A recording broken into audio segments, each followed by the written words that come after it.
From New York, I'm Katie Pavlich, and tonight for Laura Ingraham, and this is the Ingraham Angle. There are stories breaking all over the map tonight, and we've got you covered for the next hour. The media is freaking out about President Trump sending troops to the border. We'll tell you what their real agenda is. And speaking of getting stories wrong, did the Obama administration put out a false narrative about the Pulse nightclub terror attack? We'll explain that a little later in the hour. Plus, a town in Illinois is trying to ban assault weapons. Is that what the left wants for the whole country? We'll debate it. But first, the revolt against sanctuary policies continues with yet another California city fighting back against the Golden State's far-left stance on immigration. Following a 3-hour impassioned debate, the Escondido City Council voted 4-1 last night to file a brief in support of the Trump administration's lawsuit challenging California's sanctuary laws. Escondido is the first city in San Diego County to pursue legal action against state laws that prohibit most cooperation between local law enforcement and federal immigration agents. Joining us now is Fox News correspondent Griff Jenkins, who is at the U.S.-Mexico border in San Diego. Griff? Hi, Katie. There is an undeniable backlash against Governor Brown's controversial sanctuary laws, in particular that SB 54, which prohibits the cooperation between local and federal law enforcement. And the folks who live in San Diego County near and along this fence bordering between San Diego and Tijuana know it. And the folks at that contentious meeting 45 miles north of here felt it last night. Protesters were all over the place. Tempers were flaring. There was more than 60 people in the community speaking, and one man in particular caught our attention. He came to this country 45 years ago and played by the rules. Take a listen. I came to this country 45 years ago with me and my mother, okay? 45 years ago, we were not offered sanctuary. We were not offered an easier, softer way, okay? We were told you have to be an American citizen, and here's what you have to do. And we did it. After that vote, which passed, as you mentioned, 4-1, Mayor Abed told me he was pleased with the vote, but was concerned because since 2010, he has rounded up more than 2,000 illegal criminal aliens, in part because of the cooperation between ICE that was stationed in his Escondido Police Department. Well, with the new law, Katie, that's no more. And that's why we spoke with the ICE's regional field director, Greg Archambault, here in San Diego, who 30 years ago was one of those ICE agents stationed inside the Escondido Police Department. Here's what he had to say. Federal law enforcement has a very collaborative relationship with our local law enforcement partners, and we've always had that collaborative relationship. Now it's been strained by state law, and it frustrates the law enforcement agencies, the local law enforcement agencies, because they want to collaborate with us. They want to remove threats to the public safety from their community. They want criminal aliens to be out of their communities. We want to enforce immigration law and remove them, the threat from the community, remove them permanently from the country. Now they can't do that. Now their hands are tied. Now, what happens next is San Diego County Board of Supervisors will vote on April 17th to take some sort of similar action like Escondido. Two of those supervisors told me today they expect something will indeed pass. But Escondido, now the fifth or sixth municipality behind, we saw last week Orange County, we saw this week Huntington Beach and San Juan Capistrano taking action. It is without a doubt, Katie, Governor Brown has a problem because the residents of California feel that these laws have crossed the line between protecting the rights of illegal criminals and the safety of those communities. Katie? Griff, thanks so much.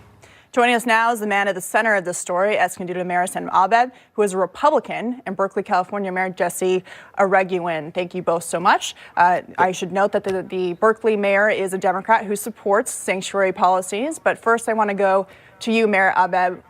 You had took an oath of office as a citizen coming to this country as an immigrant. Explain to me how that plays into your decision tonight to be against the sanctuary laws coming out of Sacramento. Well, I took the oath twice, Katie. First, when I became citizen in 1990, and then second time when I was elected councilman in 2004, and last time when I was elected mayor in 2010. I came to this country to keep my family safe, and I see myself here fighting for the safety of my families and the families of Escondido. I represent the 150,000 of our residents. Our relationship with ICE have worked perfectly. The ICE agent has made my case, and we have deported over 2,000 illegal criminals from our city with our cooperation with ICE, and we focus on criminals only. Now the ICE agents are on their own in the community, in our neighborhood, at our stations, transit stations, picking up criminals and innocent people. As a result of our cooperation with ICE, the crime in Escondido went down by 33%. Escondido today as safe as it was in 1980. I was elected mayor to uphold the Constitution and also to keep my community safe. This resolution to fight the state sanctuary law is at the core of my mission. So Mayor Ingraham, I want to get your response to that, because the mayor of Escondido is saying here that they had 2,000 criminal aliens that they have deported from their community, which would be on the streets if Sacramento had its way by banning local law enforcement from working with the federal government. What do you have to say about that? Why should 2,000 criminal aliens still be in these communities? Well, I think it's important to define what you mean by criminal, because certainly a violation of federal civil immigration law is a crime. Are we talking about people that are violent criminals or people that are just the victims of a broken immigration system? And certainly Escondido, they have a right to take positions on issues that are important to their community, but Escondido doesn't speak for Berkeley, and they don't speak for the state of California. And there are many cities throughout the Bay Area and the state of California that believe that sanctuary policies make communities safer. For example, in my city, crime has gone down the last 10 years. And even with our sanctuary policy, our police are still cooperating with federal agencies. There was an operation in my city a couple of weeks ago where Homeland Security investigations arrested an illegal immigrant who was engaged in drug crime. Our sanctuary policy did not stop that from happening. It's nice that the local police at Berkeley are trying to stop illegal criminal aliens with those kinds of crimes. But if we want to get into the details of what defines as criminal, Governor Jerry Brown just pardoned 5 criminal aliens with violent records like domestic violence, theft, robbery, armed robbery, carrying out crimes with a handgun. I mean, Mayor Abed, what is your response to other municipalities allowing these criminal aliens to continue to operate inside California? Because they can just drive down to where you are. It's not like there's a border. Absolutely. I think this is a risk not only to Escondido, but to every city in California and every state in the nation. This mayor is in denial. They want to give sanctuary to illegal criminals. Giving sanctuaries to illegal criminals and giving them more rights and protect their rights more than the citizens is just immoral, it's illegal, it's unconstitutional. We need to keep our community safe. SB 52, the sanctuary state, will give the immigrants, the legal immigrants and illegal immigrants, less protection because ICE is going to be in our neighborhoods picking up everyone. This is just insane. This is immoral. Yeah. And I cannot understand who anybody would give the illegal criminals protection from the law and treat and more rights than giving to the citizens. It's just unbelievable. California is emotional. Governor Brown and the mayors, the progressive mayors, and the legislator have lost sight of doing the right thing. Well, Mayor Abed, you're not alone. I want to pull up this map of other cities and municipalities, counties who are looking at either pushing back against Sacramento or already have. There's almost more than a dozen of them at this point. Clearly, local communities are looking at that and saying, we don't want to be part of these laws that don't allow Mr. Ingraham, for just a moment. What do you have to say to those who are victims of crimes of criminal aliens who are allowed to be out on the streets now because these new sanctuary state laws allow them to escape ICE and recommit crimes? Well, my response to that is we have undocumented residents who are victims of domestic violence. What is an undocumented resident? That's not somebody who isn't documented that lives in our communities. An illegal alien. That's the term. You may choose to define them that way. I'm referring them as undocumented. Okay, the fact that our immigration process is so flawed that it takes years for people to actually get citizenship status. We have to remember that we're a nation of immigrants. Yeah, and that the what we guy need to on be the other focusing side of your on screen, is Mayor Abed, comprehensive came here legally. immigration reform to actually fix the process so people can legally become citizens. But what I will say, I just have to stop you there because if I can respond to the question. No, I just have to stop you there because you're arguing that in America, the United States of America, the most generous country in the world, people are unable to become citizens and to take the oath of office to stand up for the Constitution of the United States. The man who is debating you tonight, Mayor Abed, did that. He did that for his country. So for you to say that it's impossible to get citizenship just is not on par with the facts. Mayor Abed, do you want to respond? It's offensive. It's clearly offensive. You know, they are giving, my two daughters went through the University of Cal State San Marcos. We paid full tuition. Illegal immigrants pay less tuition in the states, in the school system. They are giving more rights, not only educationally, financially. They are harboring them now. They're giving them more rights. They lost track. I think the Sacramento Governor Brown and our mayor here on this show, they lost track. They are really emotional about the administration and the last election, and their emotion and this is clouding their good judgment of doing the right thing. There is a disconnect between them and their constituents. I think you're going to see a pushback. I think the number of cities against the sanctuary state is going to grow, and it's going to grow, and I think there is a movement. Yeah. I'm very proud to lead this effort. Mayor Reguin, you get the final word. Well, I'll just say that I do believe that sanctuary cities make communities safer. Victims of domestic violence, people that see crimes, they're more likely to report those crimes and seek the intervention of police if they know that they're not going to be deported. And in Oakland and in the Bay Area, where there are recent raids and arrests of people that were undocumented, half of those people had no violent or criminal record. Well, I think American citizens take issue. I think American citizens take issue with the fact that they're not allowed to break the law, but illegal aliens are constantly shielded from the law in California, which is why cities and counties like Escondido are fighting back. Mayor Reguin, Mayor Abed, we're proud to be a sanctuary city. Thank you. While the state of California was busy defying federal immigration law, a Los Angeles judge issued a preliminary ruling last week that coffee in the state must include a cancer warning. You've got that right. While California is welcoming criminals into the state, a judge is trying to protect people from coffee.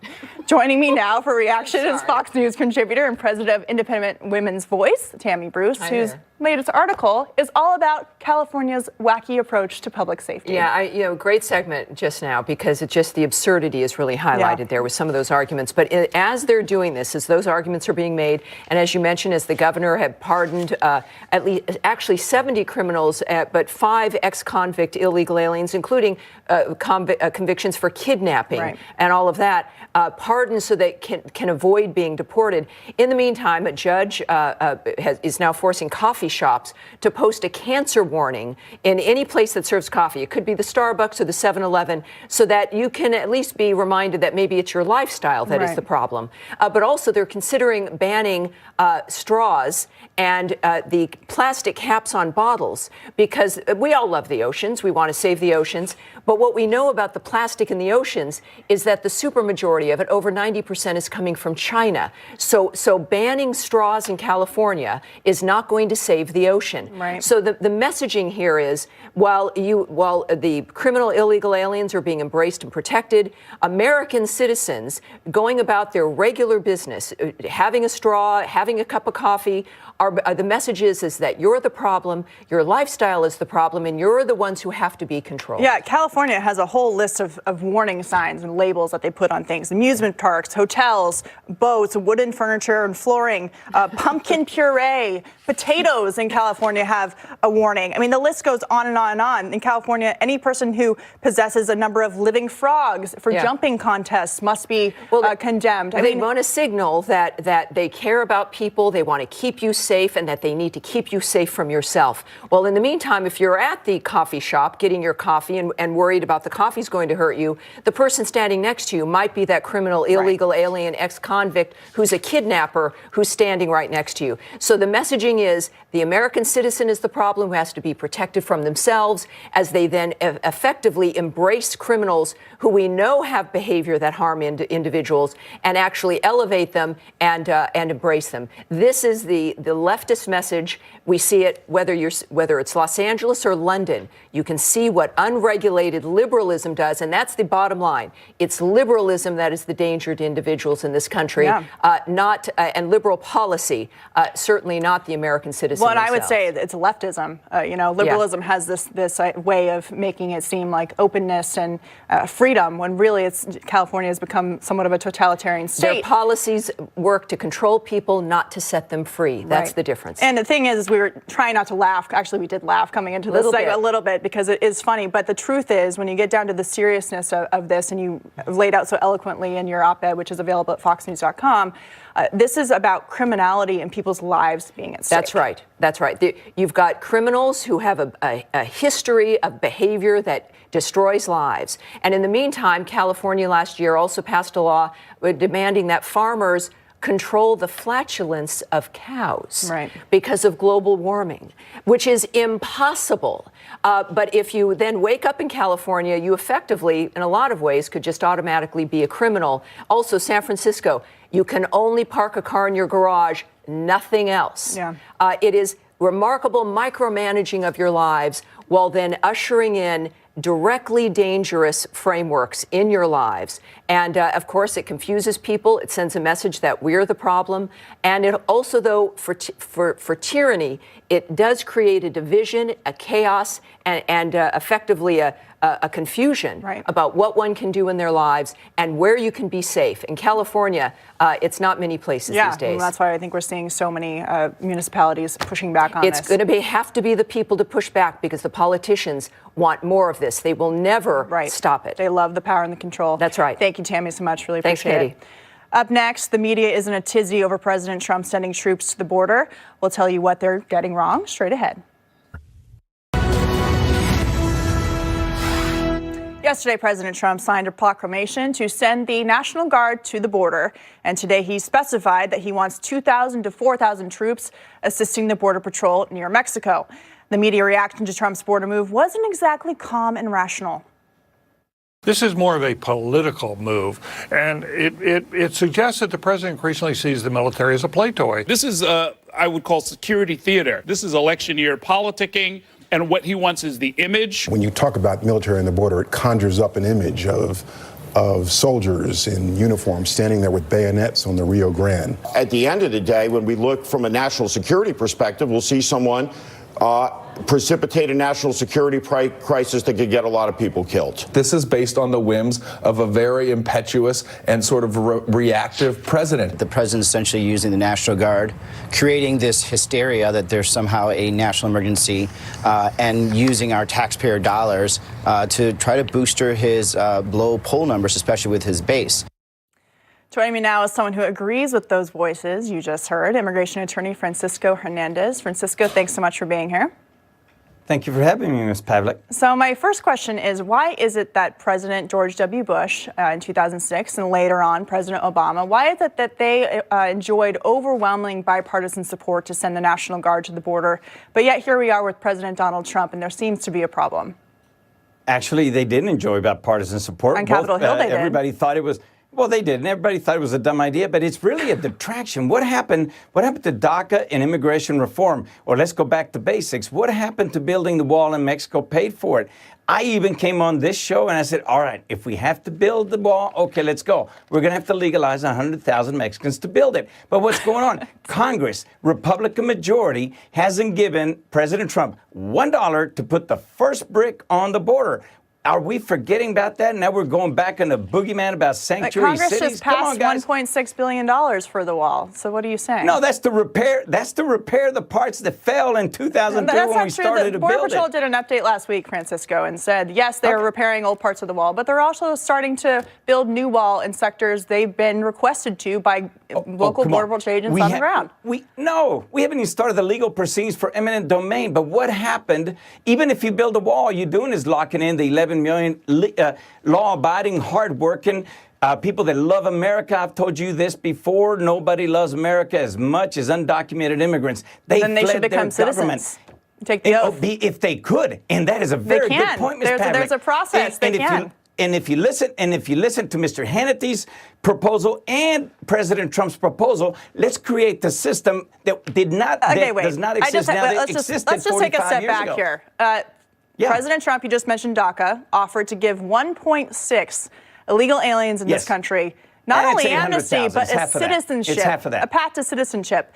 But I want to go back to the main problem here, okay? The administration is arguing what happened to it? No, let me, the Democrats didn't want it, but I want to go back to the issue at hand in the news. Why do we need the Democrats? It's a Republican majority. The news of the day. It's a Republican majority. The administration is arguing they need border security first to get rid of this magnet of illegal immigration that we keep seeing. 50,000 people crossed the southern border in March after Congress was talking about offering some kind of amnesty.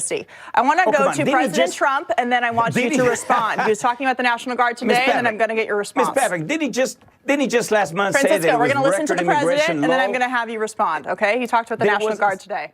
But we cannot let people enter our country. We have no idea who they are, what they do, where they came from. We have no idea what their records are. We're working out systems now, and we called out the National Guard, and we're doing a real job. But I'll tell you what, the laws of this country have to be strengthened and toughened up. What's wrong with that? Wanting the United States of America, the Mexican ambassador today to America actually said that we have a joint interest in making sure our border is secure. So what's wrong with what the president said? Oh, I don't care what Mexico thinks. But you know what the magnet is? For us and for the rest of Magnet, we are hiring him, Ms. Pavlik. You and I, every time we go get a cheap roof, a cheap road, a cheap plate of enchiladas, we are the magnet that brings them. The other governments expel them. We're hiring them. We're at least 50% responsible, and I don't care if we offend other countries. But let's get on to creating a system where these folks that want to work hard don't commit any crimes. I think you're conflating two issues. We're talking about the president calling up the National Guard to go on the border. That is the issue here. We're not discussing this issue of amnesty, which I know you want to come first. But for years, people have been promised that they would have border security in exchange for amnesty. That has not worked. So the administration is doing the opposite now, putting border security first. Why is it that President Trump does the same thing as Bush and Obama, and your side of the political aisle thinks it's something new, that it's unprecedented, that it's unnecessary? Don't put me on either side of the political aisle. I'm a libertarian. Don't go there. Okay. But listen, both sides are to blame at this because both sides need the boogeyman. The Democrats want to keep on blasting the other side, and Republicans don't want to solve the issue. You and I, Mr. Haney and I have discussed temporary worker visas. What's wrong with that? What's wrong with that is that Americans people that have their stake. And we also need a legal system where people follow the law. So, we're out of time, okay. Let's create the system. Last word. We were out of time. Final thought. Thank you. Okay, Francisco, thank you. Appreciate it. To respond, let's bring in someone who knows a thing or two about border enforcement, Texas Lieutenant Governor Dan Patrick, who is a Republican. Hi, Katie. Thank you so much for being here. We really appreciate it. So talk to us about the impact of the National Guard on the southern border. How will this help Border Patrol, and how will it stop illegal crossings into your state? Well, first of all, Texas has taken the lead, joining the president in securing the border. In Texas, in our budget as Lieutenant Governor, we have put $800 million into each of our budgets to do the job that Obama didn't do. And thank God for Donald Trump. He campaigned on this. He knew what he was talking about. America reacted. America is supporting him today. I heard earlier your one guest said something about his approval rating. I think they're up over 50%, and with Republicans, 85 to 90%. People get that this president stands for Americans and not criminals coming to this country illegally. So in terms of the National Guard, we welcome it. And I hope he leaves them here until hell freezes over or until the wall is built, because it makes a difference. When Rick Perry called out the National Guard 4 years ago as he was leaving office, it made a difference. When you have men and women in uniform standing on the border, it sends a message to people that we are serious about protecting our country. We're all in Texas with President Trump on this issue. Lieutenant Governor, can you expand on that and how crime from illegal immigration has affected the state of Texas, both in terms of a human cost and an economic cost on your state? Well, let's just look at the facts. I hear Democrats and liberals on Fox all the time and other networks decrying that there are no crimes committed by illegal immigrants. Number one, in Texas only, in the last 7 years, we've put in our jails over 245,000 criminal aliens. These are the facts. We've charged them with over 650,000 crimes, either current or on their rap sheet. We have convictions for 566 murders, 274 kidnappings, and when President Trump talks about rape, in Texas, in the last 7 years, 3,244 sexual assaults. Join that with 40,000 other assaults, 40,000 drug crimes, thousands of gun crimes, and thousands of gang members like MS-13 in this country committing crimes. When I hear the mayor of Berkeley say sanctuary cities make us safer, it is nonsense, absolute nonsense. And in Texas, we passed Senate Bill 4 last February, early in our session, and it's been upheld by the courts. We now give the power to police if they want to ask where you're coming from and ask to see your documents. You can do it in Texas. Secondly, if Jerry Brown tried to pull a stunt like he's doing in California, which I think is total anarchy, he's not upholding his oath. Look, the oath that Jerry Brown took is the same thing that I took or Governor Abbott took, except the state changes, the name. Right. But we swear an oath to our Constitution and to uphold the laws of the country and our state, and Jerry Brown is not doing it. But in Texas, if any of our Democrats defy working with ICE, we, number one, can fine their cities. We can arrest those elected officials. We can even run them out of office. We're not putting up with this nonsense in Texas, and America's with the president, America's with Texas. That's why everyone wants to move to Texas. Yeah, don't mess with Texas, that's for sure. Just one final thought. What kind of impact is the National Guard going to have in terms of really bolstering the efforts of Border Patrol to get back on the front lines and do what they need to do to stem? Like just taking a tough stand, waiting for Congress to step up with the funds for the wall and more border agents. Now he's going from rhetoric to action because Congress won't act. And it's time for Congress to give him the money for the wall. We need the wall. Yeah. Not in every mile. There's some natural barriers, and some you can do electronic, but in many areas, particularly around our big cities where most people cross the border and get into these big cities and disappear into the population, we need walls around these major crossings. We have 19 alone in Texas with Mexico. So having the National Guard sends a strong message. Look, if you're from Central America, and that's where a lot of the gang members are coming with MS-13 and other gangs, and you get to the border and you see men in military uniforms and women standing on the border, it sends a very strong message. Absolutely. And of deterrence. And it will cut down, it will be a deterrent, it will send them back to where they went, and secondly, it will keep us safer. You also mentioned the economic impact. We now have 18% we're running out of time, Lieutenant Governor. I really appreciate it. It's a huge economic impact as well as crime. Absolutely. Thank you so much, Lieutenant Governor Dan Patrick. Really appreciate your time tonight. The president is on target. All right, thank you. Up next, the left is out to get EPA Administrator Scott Pruitt. Will President Trump stand by his man?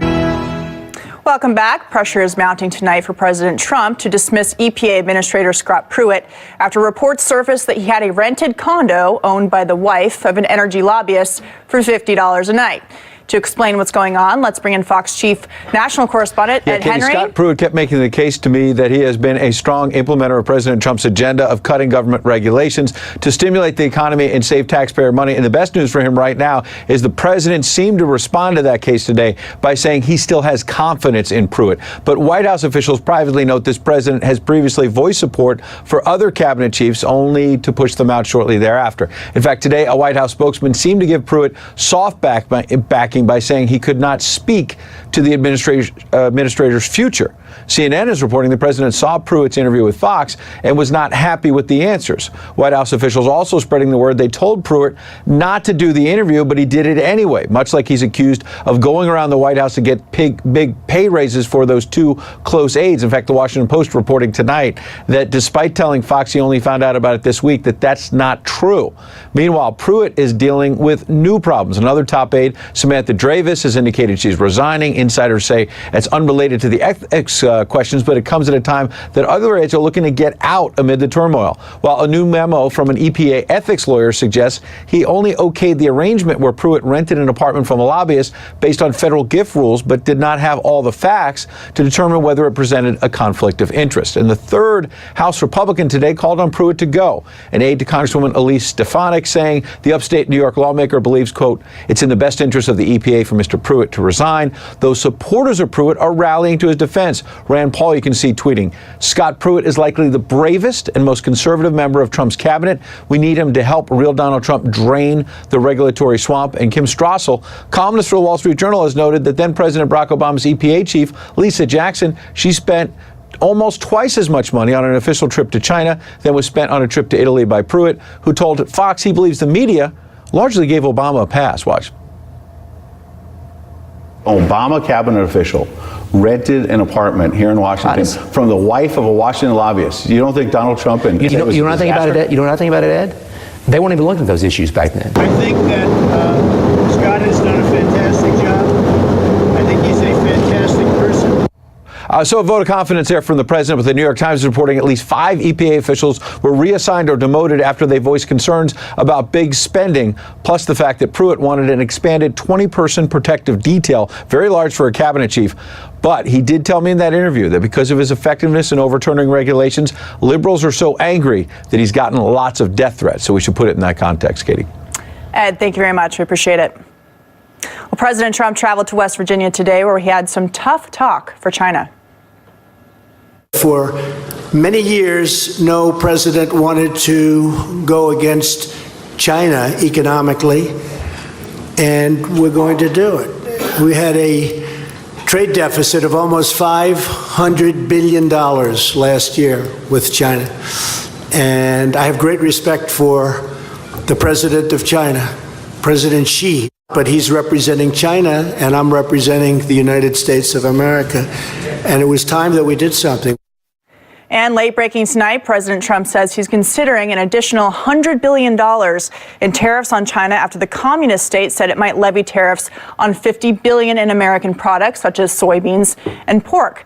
Joining me now for reactions, Democratic strategist Antoine Seawright. Thank you so much for being here tonight. Thank you for having me. So what do you make of the president's tit for tat with China? He says he can win this trade war. What do you think about that? Well, I think it's a very dangerous game that we're playing, going tit for tat with China and calling it a trade war. Keep in mind, no one expected China to respond as quickly as they did and dollar for dollar in terms of responding to Donald J. Trump. And quite frankly, the burden will be passed down to middle-class working families, especially farmers. These are people who came out in large numbers for Donald J. Trump. So I think he's going down a very dangerous political path and could be very hurtful for him in the 2018 election cycle. Yeah, I think that's actually a valid point. You see, the Chinese are not stupid. They're targeting states like Iowa and Kansas on these tariffs, targeting goods that specifically come from Trump country. But the president is getting backing from a number of people. We have a quote from Jamie Dimon, the CEO of JP Morgan. He's backing the president's strong stance on China. He says, we've entered a time of uncertainty over global trade.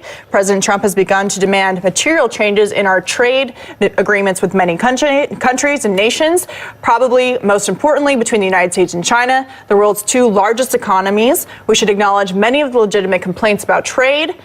It is not unreasonable for the United States to press ahead for more equivalency. One of the administration's best arguments is that a negotiation alone has not worked. So we have seen a number of officials, including Republican politicians, criticizing the president for this, saying, look, we need to punish China for intellectual property theft, but there are other ways to go about it. But then I'm not seeing a lot of offers on the table about how to actually go after China in this way? Well, I think that will be up to the legislative branch to do it if they really want to get that done. And it should be done in a bipartisan way. None of this should be done in a partisan way because it will impact Democrats and Republicans alike. And so I'm very disappointed that the president has taken this approach. But that's interesting because a lot of Democrats actually agree with him, and this has been more of an issue for Republicans and Democrats. But I want to bring in Charlie Hurt now from Washington, D.C., a columnist at the Washington Times. And is Charlie with us? Yay, we got Charlie. Thank you.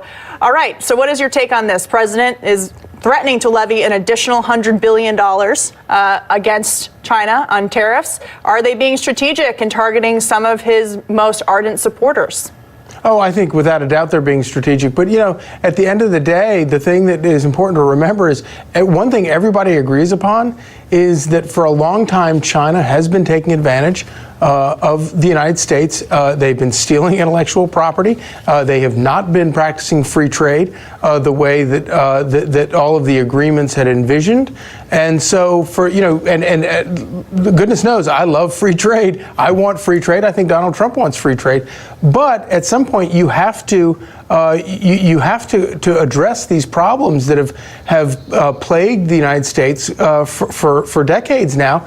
And I think that what Donald Trump, his strategy is that you use these tariffs as kind of a cudgel, as a way of browbeating China, at least to the table, to discuss some of these things. Right. And will it work? We don't know. But I do think that politicians from both sides of the aisle have ignored this problem for decades, and it was a chief reason he got elected president in the first place. Antoine, you wanted to respond to that? Well, I just think it's ironic that Trump wants to be tough on China at this point when he and his businesses continue to benefit from sourcing to China, i.e. his family businesses. There were 9 trademarks last year that were outsourced to China. And so I think if he's going to be tough on China, let's be tough on China all the way and not when it's just beneficial. I think he's being pretty tough on China. I think that this would probably hurt his businesses if we want to go into that conversation. We don't know. Hang on one second. Charlie, I want to go back to you. All of these tariffs, all of these things that he's talking about doing would have the exact same effect for his own businesses as they would for any other business out there, as it should be. Charlie, I do want to ask the political question here, however. We're up against a midterm election. I know that the administration is hoping that the ends justify the means here, but there is going to be a squeeze when it comes to the middle of the country on a lot of these tariffs. Now, the administration is arguing that it's temporary. Larry Kudlow was saying it's a temporary move to get a better long-term trade deal with China. But are there going to be political implications for that? I think that there are absolute political risks. There's no doubt about that. But that's what this guy got elected to do, was to take these political risks. And quite frankly, and this, Katie, that we've been listening to politicians for so long. They make promises. They never even attempt to do anything to fix the problems that they campaigned on. This is a guy who, it's rough. It's a rough road, and there are real risks. Buckle up, right? And real political risks. But at least he's doing what he said that he would do. True. Good point. All right, Antoine, last word to you. I don't know, Charlie, if you consider doing what he said he would do by cutting into the fabric of who these people are. These farmers are going to feel this in a real way in middle-class working America. I don't think, again, the president wants to travel down that dark political road. Well, it's going to be it's a tough call because China does need some reining in for sure, and they certainly need to be punished for stealing intellectual property and a number of other trade secrets. That's for sure. Charlie, Antoine, thank you so much. We really appreciate it. Thanks, Katie. Yep. Well, the left is caught red-handed after another one of their narratives crumbles before their eyes. Stay tuned. Well, another narrative from the left has fallen apart, this time over the 2016 Pulse nightclub mass shooting in Orlando. In the wake of Omar Mateen's shooting rampage that killed 49 at the gay nightclub, Obama administration officials and many in the media were quick to say it was fueled by anti-gay bigotry. This was an act of terror, and it was an act of hate. We know the story by now. This target was a gay club during a Latin night. And the individuals who were harmed, who were killed, were members and friends of the LGBT community, many of them Latino. But leave it to a favorite outlet of the left to expose those assertions as utterly false. A new report by the Huffington Post proclaims everyone got the Pulse massacre story completely wrong. Details how the trial of Mateen's wife, Noor Salman, revealed his assault at the nightclub was a crime of random opportunity and driven by an allegiance to ISIS. Joining us now with reaction, counterterrorism analyst Lisa Daftari. Lisa, thanks so much for being here. My pleasure. So my first question is, why is it that whenever we have some sort of terror attack like this, God forbid, on American soil or overseas, quite frankly, does the left and the media automatically go to finding a motive that has nothing to do with the actual situation? Yeah, that's the question here right now, is to say we had plenty of evidence to know that this man pledged allegiance to ISIS. He said on Facebook and at other times that his actions were in retaliation for the bombings in Syria, yet because this was at a gay nightclub, it became a hate crime. Question becoming, why is the media so quick to mute or to erase the jihadi narrative? Is it because we want to be so politically correct and not marginalize the LGBT community here, or is it because they truly don't want to or want to ignore the real threat here, which is that there are Americans who are being recruited, who are pledging allegiance, who live right here in the United States? And the answer to that is that if you are fearful of perhaps being insensitive to a small minority group, you're being more insensitive to the American people and really belittling them when you are not thinking of the larger security issue here. Well, you bring up that narrative. I want to put up on the screen a couple of quotes from mainstream media members in the aftermath of the Pulse nightclub shooting. Daily Beast Tim Tiemann said at the time, "Let's say it plainly. This was a mass slaying aimed at LGBT people. This was a homophobic act." New Republic's Jeet Heer also arguing the same thing. The Orlando massacre was undeniably a homophobic hate crime. And then here, U.S. News' James Robbins says numerous subsequent reports that Omar had strong homosexual urges paints a picture of a young man trying to reconcile his inner feelings with his strongly homophobic Muslim culture. But now that we've been through the trial of the wife, we're seeing that this had nothing to do with his actual motive. Explain that. When this attack first happened, you had some in-depth reporting, exclusive reporting on the motive in this attack. Yeah, absolutely. And why the myopic view? Why does this need to check just one box? Why do we have to say workplace violence or the person was mentally unstable or whatever it may be? And the answer here is that the person who does pledge allegiance to ISIS, who does have this just jihadi point of view, does beat his wife, which we came to now find out. He does probably hate gays, which he randomly came upon this nightclub. So why this narrow view to shut out or to discredit or preclude any kind of narrative? And now that we have almost like extracted the narrative that this was a hate crime, why was there such a push to get rid of the real narrative, which is jihadism? The one thing that I did report on right after this was an Al-Qaeda media, basically on their online news outlet, they put out this kind of alert to wannabe jihadis, telling them, if you are going to launch an attack, make sure that you don't do it on a minority group, because piggybacking off of this attack, they thought Americans will only take the blame themselves if it's a hate crime. So make sure if you are to launch an attack that it's in the name of jihad and it's only against white Americans, so that they know that this was purely jihad. They want the credit, they want it to be branded, and we allowed them in this situation for 2 years to get away with a false narrative. Well, we're running out of time, but just going over this case, it seems like, looking at all of the facts, when the warning signs were ignored about jihadism by a number of law enforcement agencies, here we are now, as you mentioned, with the narrative for years on end being about a hate crime rather than addressing the real issue and trying to prevent it in the future. Final word.